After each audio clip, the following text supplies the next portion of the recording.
The SANTACO National Policy Conference started with messages of support from transport stakeholders. It's SANTACO's first policy conference since its inception in 2001.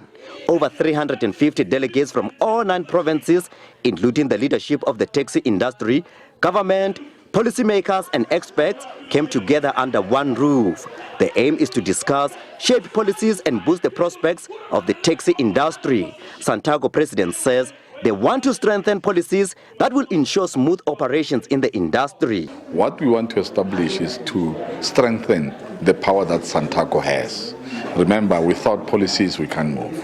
There are sort of discipline that we need to bring up in terms of policies, formalization, professionalization, unity and leadership. All your Lekgotla resolutions that were taken in 2020 by the taxi industry needs to be implemented.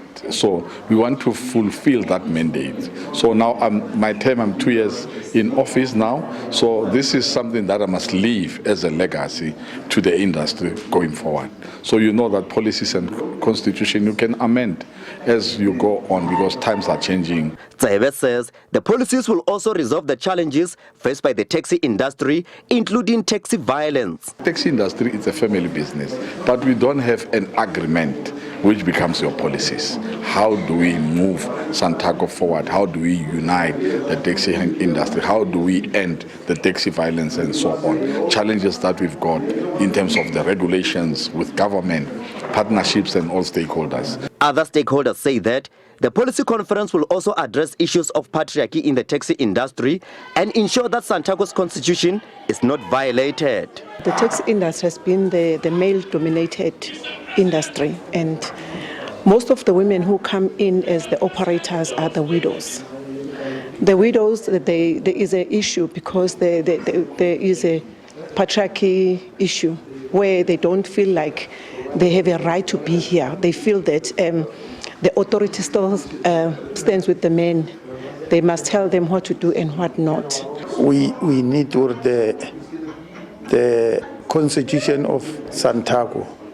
It must be more powerful than that one we got.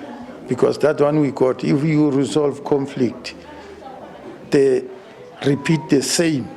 There's no changes after resolve the conflict. We are encouraging women to come into the taxi industry.